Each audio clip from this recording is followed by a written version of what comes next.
네, 안녕하세요. 현변의 실전법률입니다. 오늘은 전지적 변호사 시점인데요. 정말 형사법정에서 일어나지 않는 사건이 하나 나와서 여러분과 같이 보려고 가져왔습니다. 연예인 한서희 씨에 대한 뉴스인데요. 마약 한서희 징역 1년 6개월 법정 구속 욕설까지라는 뉴스예요. 오디션 프로그램 출신이자 유튜버로 활동했던 한서희 씨가 있어요. 집행유예 기간 중 마약을 투약한 혐의로 징역 1년 6개월을 선고받아 법정 구속됐다. 집행유예라는 게 뭡니까? 일단 한 번은 봐주고 다음엔 정말 그러면 안 돼? 다음에는 진짜 잘못하면은 실형 살 거야, 징역 살 거야 라고 하는 거잖아요. 그런데 또다시 이 집행유예 기간 중에 마약 투약이라는 이 범죄를 저지른 거죠. 그 전의 내용을 보면요, 2016년에 빅뱅 멤버 탑하고 총 4차례 대마를 흡입한 혐의로 기소돼서 2017년에 징역 3년에 집행유예 4년을 선고받았던 거죠. 아직 집행유예 기간이 지나지 않았는데 그 기간 중에 다시 한 번 더 이 마약 투약을 했기 때문에 이번엔 정말 피해갈 수가 없었던 거예요. 이렇게 되면 어떻게 되는 겁니까? 자, 이번에 집행유예 기간 중에 다시 한번 징역형을 받았기 때문에 기존에 있었던 2017년에 징역 3년의 죄가 집행유예가 취소되고 다시 살아나요.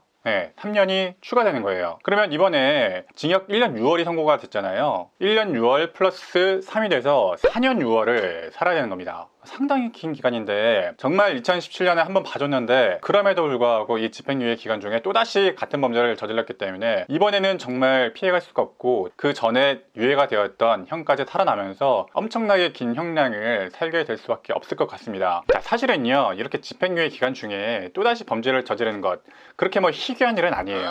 집행유예 기간 중에 또 같은 잘못하고 또 같은 잘못하고 이런 경우가 사실은 가끔 있습니다. 특히 이런 범죄가 뭡니까? 마약류잖아요, 마약류. 이런 향정신성 의약품 같은 경우에는요, 중독성이 워낙 심하고 한 번 하고 두 번 하고 멈추지 않고 계속해서 반복하는 경향이 있어요. 우리가 형사 재판에서 가장 안 좋게 보는 것 중 하나가 이런 범죄의 재발 가능성이에요. 다시 한 번 더 이런 죄를 범할 것인지 아닐 것인지. 그렇기 때문에 이런 범죄는 이 법정에서 상당히 좀 안 좋게 평가가 되고 이런 정보가 있다는 것 자체가 굉장히 좀 안 좋게 이 법정에서 작용을 하는 거죠. 한서희 씨가 법정에서 뭐 이런저런 주장을 많이 했었는데 보호관찰소에서 소방검사에서 실수로 종이컵을 변기에 빠뜨려서 변기물이 혼합돼 양성 판정이 나왔을 가능성이 있다라고 주장한다거나 글쎄요, 이런 주장들이 사실 신빙성이 없다라고 재판부는 판정한 거겠죠.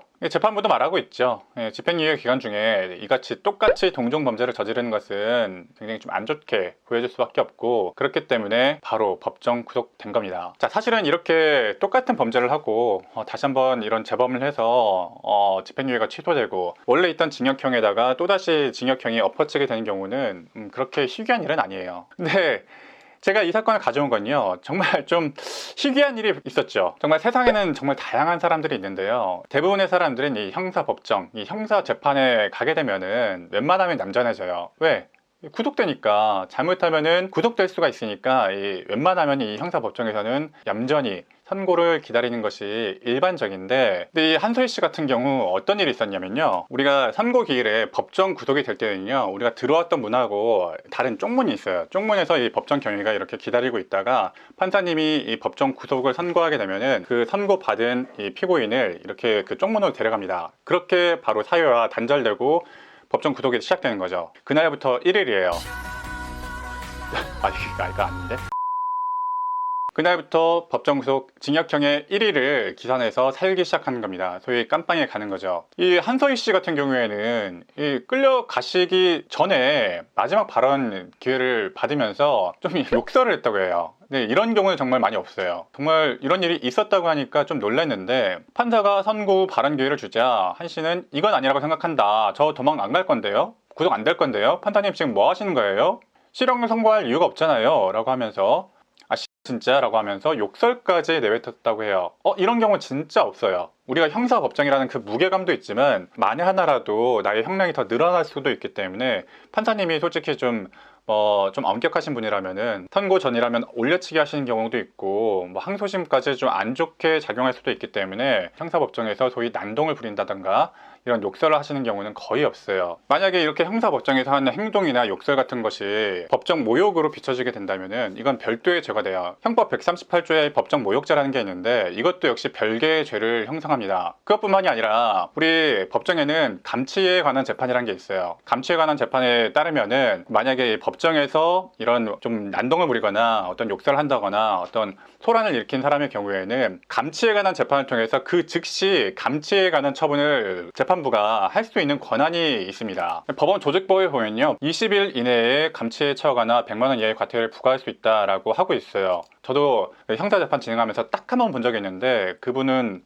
뭐 자기가 뭐 유튜버라고 하면서 뭔가 되게 굉장히 소란을 피웠어요. 어떤 뭐 인격 모독적인 발언까지 하면서 엄청나게 좀 소란을 부렸기 때문에 법정 경위가 내보내려는 것을 오히려 판사님께서 지금 앉아보시라 라고 하고, 지금부터 감치에 관한 재판을 시작하겠다 라고 하면서 딱 이 감치에 관한 재판을 시작한 적이 있었어요. 그 즉시 법정 구속될 수도 있는 거죠. 그 사람은 뭐 그날이 선고일이 아니었음에도 불구하고 감치가 될 수도 있었던 거죠. 그것뿐만이 아니라 형사 절차가 진행 중이라고 한다면 그 형사 절차에서 어쨌든 판사가 어떤 상당한 재량권을 갖고 있잖아요. 어떤 구속에 관한 권한이라든가 어떤 판단에 대해서 재량권을 일부 갖고 있는데, 그런 판단함에 있어서 상당히 좀 안 좋은 인상이 비칠 수밖에 없을 것이고, 판결에 있어서도 당연히 안 좋겠죠. 이런 일들은 상당히 예외적으로 발생하고, 오히려 마약 사범이 재범한다, 뭐 음주운전 사범이 재범한다, 이런 건 흔하고, 오히려 이런 거에 비해선 이런 일이 거의 없었는데 특이하게도 이런 일이 발생해서 제가 여러분들과 같이 보려고 이걸 갖고 왔습니다. 자, 그러니까 결론은 법정에서는 난동거리면 안 된다. 법정에서는 얌전히 있으셔야 됩니다. 자, 오늘도 실전 법률 알려드리는 현변이었고요. 네, 오늘 내용이 도움이 되셨다면 구독과 좋아요 한 번씩 눌러주시기 바랍니다.